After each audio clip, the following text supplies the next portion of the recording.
오늘 본문에서 베드로는 예수님의 고난과 잡히심에 대하여 진심으로 충성을 서약합니다.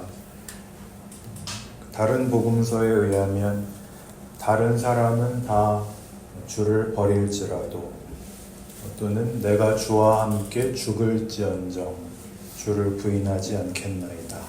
이렇게 자신의 충성과 진심을 서약했습니다만 여기 예수님의 경고대로 베드로는 이날 밤 3번이나 예수님과의 관계를 부인하게 됩니다.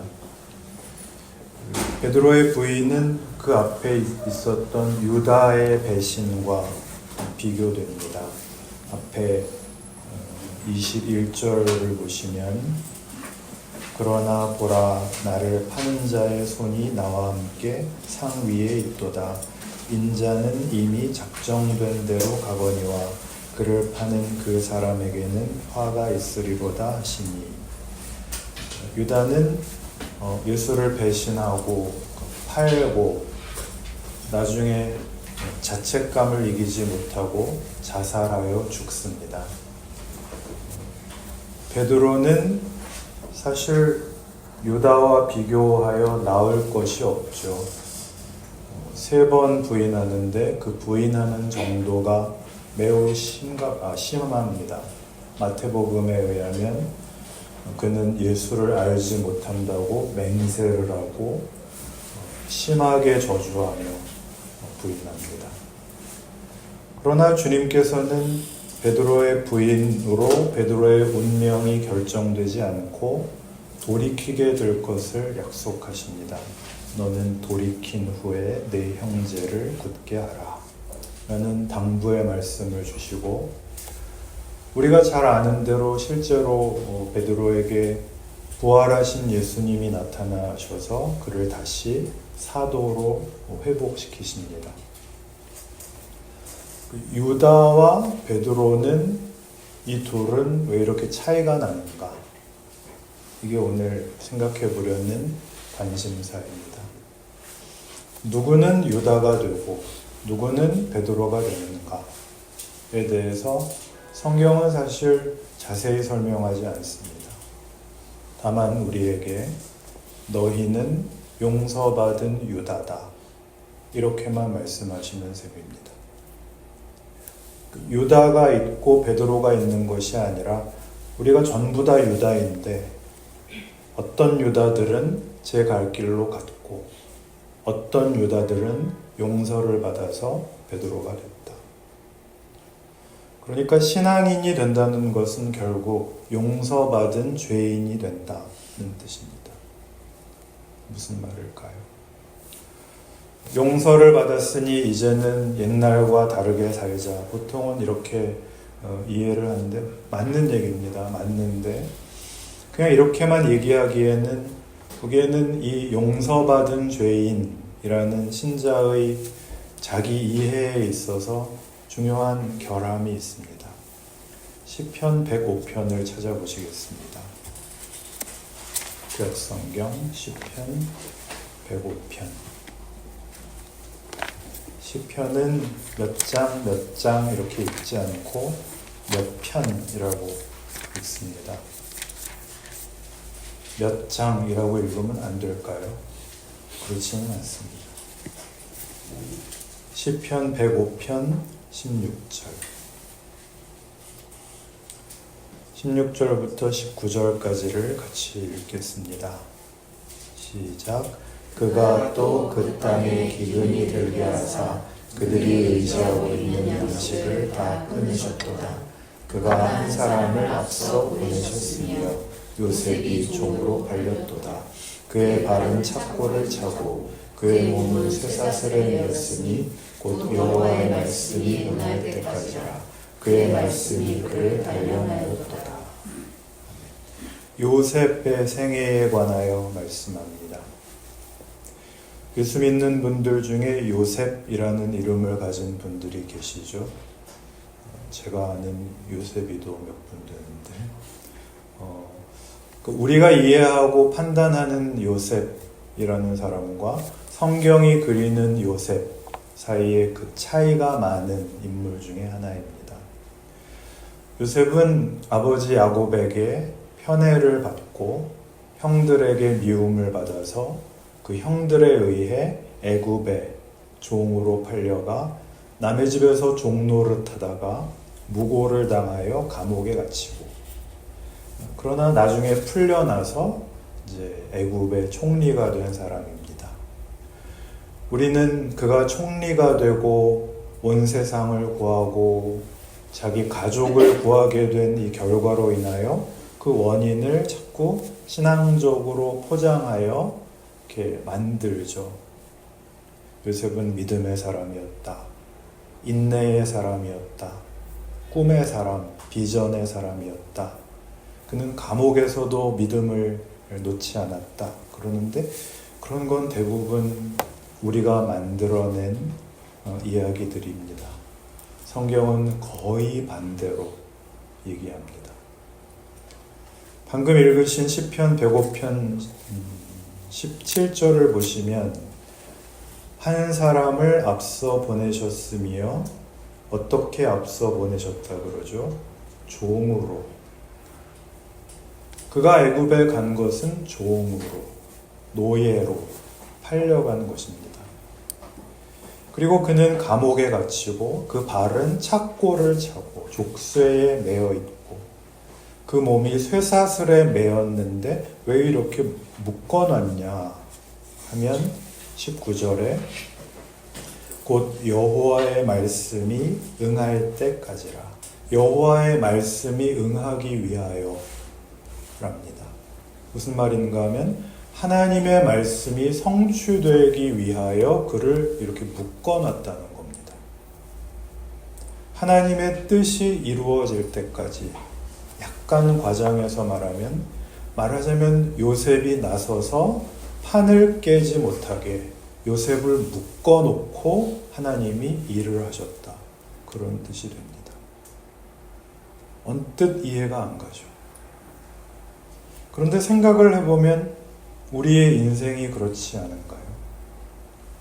예수를 믿었는데 예수를 잘 믿고 살면 한 인생이 보람이 있고 무슨 성취가 있고 무슨 자랑이 있고 그래야 되는 거 아닙니까? 예수를 잘 믿는다는 게 뭔데요? 교회 생활 잘하고 주일날 나와서 예배드리고 헌신하고 봉사하고 목사님한테 잘하고, 거기에 내가 나를 위하여만 사는 것이 아니라 하나님의 나라와 민족과 세상을 위하여 기도하고 하나님의 공의와 정의와 평화와 은혜를 힘입어 살기로 결심을 하고, 이렇게 나름 노력을 하는데도 우리의 인생이 묶여 있단 말이죠. 다만 조건과 환경으로만 묶여 있는 것이 아니라 여기 이 말씀처럼 그 발은 착고를 차고 그 몸은 쇠사슬에 매었는데, 그 몸이라는 단어가 각주에 보시면 히브리어로는 혼이라는 뜻이랍니다. 그의 혼이 쇠사슬에 매었답니다. 우리말로 넋이 빠져 있었다는 뜻입니다. 여러분이 주일날 오셔서 제 표정을 보시면 마음에 안 드시겠지만 제가 여기에 서서 보게 되는 여러분의 표정도 만만치 않습니다. 그게 정상이라는 겁니다. 저는 주일날 오셔서 예배당에 앉으시자마자 생글거리는 표정을 신뢰하지 않습니다. 넋이 빠진 표정이 정상입니다. 왜요? 예수를 믿었는데도 넋이 빠지는 현실 속에 있기 때문입니다. 그런데 우리는 이 기독교 신앙이 어떠해야 된다라고 하는 하나의 허울 때문에, 선입견 때문에, 기독교가 무엇인지에 대한 오해 때문에, 말하자면 좋은 표정을 가져야 된다라는 부담을 가지는 겁니다. 교회 오면. 그러니까 서로 속 얘기를 안 하죠. 하나님이 그렇게 일하지 않으신다는데 우리가 우기고 있는 겁니다. 하나님은 우리를 용서받은 유다로, 용서의 필요를 모르는 세상 속에 보내시는 곳으로 그분의 일을 하십니다. 세상은 자기가 주인이기 때문에 자기의 소원과 기대와 자랑을 위하여 삽니다. 가룟 유다가 예수를 팔아넘기는 대가로 받은 은 30과 같은, 그걸 받아 쥐는 것에 모든 것을 투신하고 매진하며 하루하루를 일희일비하며 속아 사는 세상 속에서 우리는 이제 그리스도 예수 안에 있는 하나님의 은혜의 필요성을 아는 자, 용서받은 유다로 우리의 고난과 우리의 억울함과 갈등과 어려움 속에서 넋이 나가는 속에서 이 길을 하나님이 가게 하셨으니 어떻게 가야 되는지는 아직도 잘 모르지만 이미 예수께서 걸으신 그 길이라니 나도 오늘을 걷는다. 이것이 예수를 믿는다 이며 신자의 생애인 것입니다. 이 시편 105편에서 요셉의 이야기를 우리가 읽었는데 이 앞에는 그 이스라엘의 전체의 역사를 간략히 회고함으로써 이스라엘 백성들에게 이런 하나님의 일하심의 기이함을 증언하는 그런 맥락에서 이제 요셉 이야기가 나옵니다. 앞에를 조금 더 보시죠. 1절, 105편 1절을 보시면 1절부터 6절까지를 같이 한번 읽죠. 시작. 여호와께 감사하고 그의 이름을 불러하려며 그가 하는 일을 만민 중에 알려주시다. 그에게 노래하며 그들을 찬양하며 그의 모든 기이한 일들을 말할지어다. 그의 거룩한 이름을 자랑하라. 여호와를 구하는 자들은 마음이 즐거울지어다. 여호와와 그의 행동을 구할지어다. 그의 종을 항상 구할지어다. 그의 종 아브라함의 후손 곧 택하신 야곱의 자손 너희는 그가 행하신 기적과 그의 이적과 그의 입의 판단을 기억할지어다. 이스라엘아 하나님의 일하심의 기이함을 보라. 이렇게 말하는 것인데 이스라엘 백성의 역사는 순탄하지 않습니다. 늘 배반과 실패가 반복되는 역사입니다. 지금도 저들의 하는 짓을 보십시오. 인간의 추악함을, 그 잔혹함을 또다시 적나라하게 드러내고 있습니다. 그 속에서 하나님이 어떻게 일하셨더냐? 하나님이 너희의 도움을 받아서 일을 하셨더냐? 너희의 성공으로만 증언하셨더냐? 너희의 실패와 못남 속에서 하나님이 무엇을 만드셨는지 보라. 이 기이한 일들, 그의 입의 판단, 그의 지혜와 능력, 분별을 증언하고 있습니다. 7절을 보시면 그는 여호와 우리 하나님이시라. 그의 판단이 온 땅에 있도다. 신약시대를 살고 있는 우리에게는 이렇게 얘기할 수 있겠죠. 여호와 우리 하나님은 그 아들 예수를 보내신 우리 아버지시라. 그가 우리의 인생과 세상에 은혜로 개입하사 인도하시고 보호하시고 그의 백성들과 함께하고 계시도다. 이렇게 고백할 수 있습니다.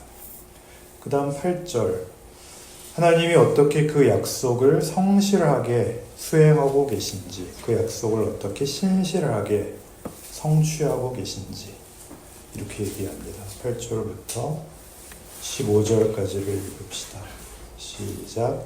그는 그의 언약 곧 천대에 걸쳐 명령하신 말씀을 영원히 기억하셨으니 이것은 아브라함과 맺은 언약이고 이삭에게 하신 맹세이며 야곱에게 세우신 율례 곧 이스라엘에게 하신 영원한 언약이라. 이르시기를 내가 가나안 땅을 내게 주어 너희에게 할당된 소유가 되게 하리라 하셨도다. 그때 그들의 사람 수가 적어 그 땅에 나그네가 되었고 이 족속에게서 저 족속에게로 이 나라에서 다른 민족에게로 떠돌아 다녔도다. 그러나 그는 사람이 그들을 억압하는 것을 용납하지 아니하시고 그들로 말미암아 왕들을 꾸짖어 이르시기를 나의 기름 부은 자를 손대지 말며 나의 선지자들을 해하지 말라 하셨도다. 여러분 잘 아시는 대로 아브라함은 고향 친척 아버지 집을 떠나 가나안 땅에 들어와 객이 됩니다. 그는 나그네였고 이삭도 유리하는 자였고 야곱도 방랑자의 인생을 삽니다.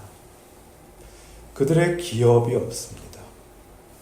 나그네요 유랑자로 살며 가는 곳마다 그곳 원주민들에게 관세를 받죠. 그러니 성경을 경전으로 삼은 이들이 더구나 아브라함을 그들의 믿음의 조상이라 고백하고 야곱, 이삭 이런 이들을 자기들의 신앙의 조상으로 삼는다고 하는 이들이 이방인을 차별하는 것은 있을 수 없는 일입니다. 성경을 근거로 해서 민족주의와 국수주의를 주장하는 것은 기만에 불과합니다. 이리 치이고 저리 치인 인생을 산 것이 이스라엘 족장들의 생애입니다. 그리고 아까 본 요셉 이야기가 시작되는데 이렇게 시작됩니다. 16절 그가 또 땅에 기근이 들게 하십니다. 유리하고 방랑자고 억울한 객이고 고단한 인생을 사는 중에 기근을 보내사 엎친 데 덮친 격으로 설상가상으로 그의 택하신 백성들의 인생의 고단함에 고통과 괴로움을 더하십니다. 그리고 요셉이 등장하는데 어떻게 하셨다고요? 그를 붙들어 매어 꼼짝도 못하게 넋이 빠지게 해놓고 하나님은 일을 하십니다. 온 세상을 구하고 요셉의 가족, 그 민족을 구합니다.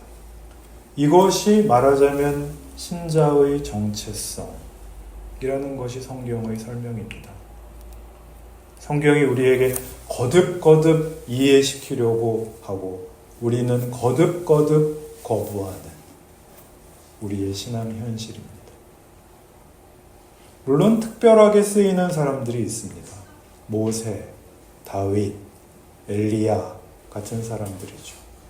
그러나 이 사람들도 다 보시면 그들이 그래서 그 인생이 만사 형통했다라는 증인으로는 등장하지 않습니다.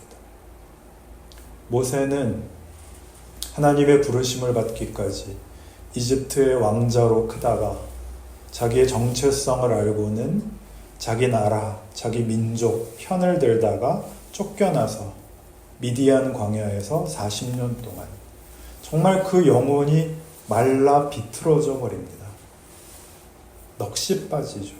넋이 빠진 80세 노인 모세를 하나님이 부르십니다. 모세는 당연히 반발합니다. 여태껏 뭐하고 계시다가 내가 그때도 한번 해보려고 그랬고 그때도 한번 해보려고 그랬는데 그때는 반응을 안 하시다가 이제 와서 뭐 하자는 겁니까? 이 모세의 반발 속에는 지나간 세월에 대한 울분이 있죠. 하나님 앞에 우리가 가지는 원망과 똑같은 불만이죠. 다윗은요, 골리앗 처부수고 영웅이 되었다고 생각을 했는데 사울에게 미움을 사서 사울을 위해서 했는데 미움을 사서 쫓겨 오랜 동안 도망을 다녀야만 했습니다. 몰리고 또 몰려서 그 역시 넋이 빠집니다. 한 번은 너무 힘들어서 더 이상 울 기운이 없을 때까지 울었다. 사무엘상 30장 4절이 기록하고 있습니다. 더 이상 울 기운이 없을 때까지 울었다. 그 속에서 하나님이 일하신다 라는 걸 믿으실 수 있겠습니까?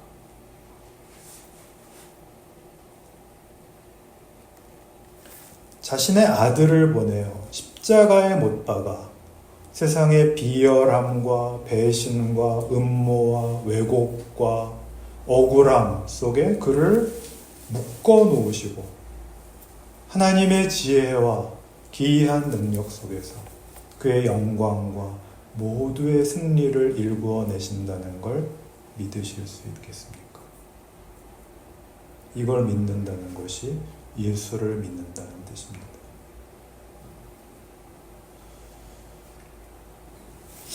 신약성경 디모데전서 1장에서 사도 바울은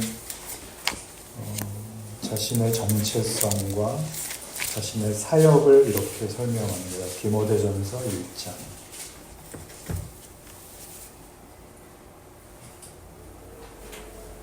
12절부터 16절까지 읽죠. 시작. 나를 능하게 하신 그리스도 예수 우리 주께 내가 감사함은 나를 충성되이 여겨 내게 직분을 맡기시니 내가 전에는 비방자요 박해자요 폭행자였으나 도리어 긍휼을 입은 것은 내가 믿지 않을 때에 알지 못하고 행하였음이라. 우리 주의 은혜가 그리스도 예수 안에 있는 믿음과 사랑과 함께 넘치도록 풍성하였도다. 믿보다 모든 사람이 받을 만한 이 말이여 그리스도 예수께서 죄인을 구원하시려고 세상에 임하셨다 하였도다. 죄인 중에 내가 예수니라. 그러나 내가 긍휼을 입은 까닭은 예수 그리스도께서 내게 먼저 일체 오래 참으심을 보이사 후에 주를 믿어 영생 얻는 자들에게 본이 되게 하려 하심이라. 바울이 이해한 그의 사역입니다. 하나님이 용서하시는 분이시고 죄인을 구원하시는 분이시라는 것을 증언하기 위하여 바울 자신이 죄인의 괴수로서 부름을 받았다라는 것을 압니다. 용서받은 유다, 용서가 필요한 존재로 내가 내 인생의 주인이 되어서는 사망에 이를 수밖에 없었던 나를 하나님이 그 아들 예수를 보내어 은혜로 불러준 자. 그래서 더 이상 나는 나를 위하여 살지 않고 예수 그리스도를 주로 섬겨 그를 보내신 아버지의 자녀로 그의 지혜와 능력을 따라 보내시고 맡기시는 모든 형편에 대하여 순종하고 항복하여 바보가 되는 길을 기꺼이 가겠노라. 그렇게 걸었노라. 그게 나다. 그래서 나를 보는 자가 저렇게 훌륭하신 분이 믿으라고 하시니 내가 믿습니다가 아니라 저런 자도 용서를 받았으니 나도 구원을 받을 것이다. 그렇게 되도록 자기의 사명과 인생을 쓰고 있다. 그래서 결론이 이겁니다. 17절이죠.